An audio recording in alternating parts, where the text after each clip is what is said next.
Assalamualaikum warahmatullahi wabarakatuh. Halo semuanya, di sini saya akan menjelaskan penyakit menular yang berkaitan dengan kesehatan ibu dan anak. Salah satunya yaitu hepatitis B. Jadi di sini saya akan menjelaskan tentang penyakit tidak menular terlebih dahulu. Jadi penyakit menular merupakan penyakit infeksi yang disebabkan oleh mikroorganisme seperti parasit, bakteri, virus, dan jamur, dan dapat berpindah dari satu orang ke orang lainnya. Seperti pada orang yang sakit menularkan pada orang yang sehat.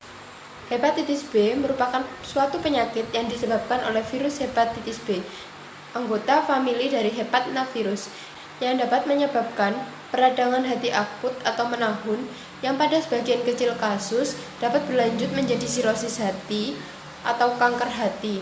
Hepatitis B merupakan penyebab utama penyakit hati kronik dan dapat menyebabkan sirosis, gagal hati, dan karsinoma hepatoseluler.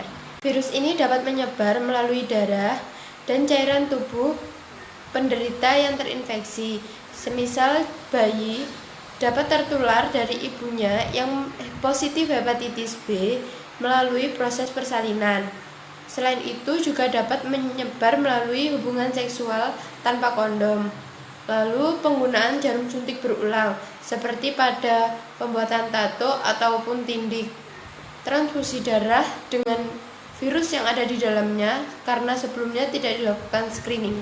Pada kehamilan bisa terjadi hepatitis fulminan yang dapat menimbulkan abortus dan terjadinya perdarahan pasca persalinan karena adanya gangguan pembukuan darah akibat gangguan fungsi hati.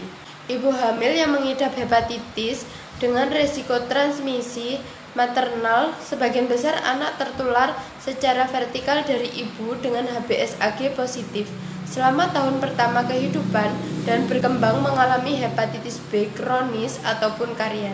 Penularan secara vertikal terjadi pada ibu hamil yang menderita hepatitis B akut atau pengidap persisten virus hepatitis B menularkan virus kepada bayi pada masa perinatalnya. Itu juga ada penularan virus hepatitis B in utero, yaitu penularan yang terjadi ketika bayi masih di dalam kandungan. Ada juga penularan postnatal, yaitu penularan yang terjadi setelah bayi lahir, misalnya seperti melalui ASI yang diduga tercemar oleh virus hepatitis B lewat luka kecil dalam mulut bayi atau seperti luka pada puting susu ibu. Sedangkan penularan secara horizontal adalah penularan dari penderita infeksi virus hepatitis B atau pengidap virus hepatitis B kepada orang lain. Karena memang berdasarkan seks rasio, wanita 3 kali lebih sering terinfeksi hepatitis B dibanding pria. Dan ibu hamil yang dinyatakan positif hepatitis B sebagian besar berumur dewasa muda, yaitu 17-45 tahun. Mekanisme pertahanan tubuh bayi baru lahir atau bayi 2 bulan setelah lahir lebih sering terinfeksi virus hepatitis B, terutama pada bayi yang belum mendapat imunisasi hepatitis B. Hal ini karena sistem imun belum berkembang secara sempurna. Demikian pula pada ibu hamil dengan tingkat pendidikan yang rendah, yaitu hanya SD sampai SMA, dinyatakan positif mengalami hepatitis B lebih besar dibandingkan dengan ibu hamil yang berpendidikan tinggi, yaitu D3 sampai S3. Ibu hamil yang tidak pernah imunisasi hepatitis B juga berpeluang lebih besar dibandingkan dengan ibu hamil yang pernah imunisasi hepatitis B. Apabila dilihat dari riwayat kehamilan, mayoritas subjek yang dinyatakan positif hepatitis B adalah ibu hamil multigravida. Seperti yang sudah dijelaskan tadi sebelumnya, bahwa bayi yang terlahir dari ibu yang memiliki HBsAg positif dapat tertular infeksi hepatitis B.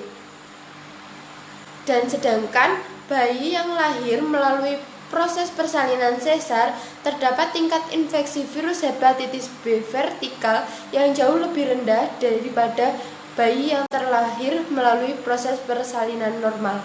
Virus hepatitis B telah menjadi penyakit endemis di berbagai negara di belahan bumi, terutama seperti di daerah Asia, condong pada negara yang tropis, salah satunya termasuk Indonesia. Riwayat alamiah dari hepatitis B kronik terbagi menjadi 5 fase. Tidak semua penderita mengalami setiap fase. Lamanya dari masing-masing fase juga sangat bervariasi. Yang pertama yaitu fase toleransi imun. Merupakan fase pertama infeksi yang ditandai dengan tingkat toleransi kekebalan inang atau host meskipun adanya replikasi virus hepatitis B yang aktif. Fase yang kedua yaitu imun clearance atau HBeAg positif. Mulai begitu inang atau host meningkatkan respon imun terhadap hepatosit yang terinfeksi virus hepatitis B. Lalu pada fase ketiga yaitu fase replikasi rendah. Penderita yang dalam fase replikasi rendah mempunyai replikasi virus hepatitis B minimal dan virus hepatitis B dan A rendah atau tidak terdeteksi. Dalam keadaan demikian, HBeAg negatif, tetapi HBsAg positif dikenal sebagai karier atau pembawa. Lalu yang selanjutnya yaitu fase yang keempat, hepatitis B kronik dengan HBeAg yang negatif. HBeAg negatif terjadi karena varian virus hepatitis B yang tidak bisa menghasilkan HBeAg. Terjadi mutasi pada daerah inti genom meskipun virusnya masih bereplikasi secara aktif. Yaitu selanjutnya yang terakhir, fase kelima yaitu fase dengan HBsAg negatif. Perkembangan terhadap pembersihan baik HBsAg maupun HBeAg dikenal sebagai fase HBsAg negatif. Replikasi virus hepatitis B bisa berlangsung terus tetapi tidak terdeteksi dalam serum. Respon sel tubuh manusia pada infeksi virus dapat menyebabkan seperti yang pertama, tidak terjadi proses peradangan dan sel hati masih berfungsi secara normal, tetapi produksi virus berlangsung terus yang disebut dengan infeksi persisten. Pasien tetap sehat dengan titer HBsAg yang tinggi. Lalu yang kedua, terjadi proses peradangan sel hati dan sistensi virus ditekan yang disebut dengan hepatitis akut. Lalu yang ketiga, terjadi peradangan yang berlebihan dan keadaan ini akan menyebabkan kerusakan sel hati yang disebut dengan hepatitis fulminan. Lalu yang keempat yaitu terjadinya proses yang tidak sempurna, yaitu proses peradangan dan sintesis virus yang berjalan terus yang disebut dengan sebagai hepatitis kronis. Sekian video dari saya, semoga bermanfaat. Bila ada salah dan kurangnya, saya mohon maaf.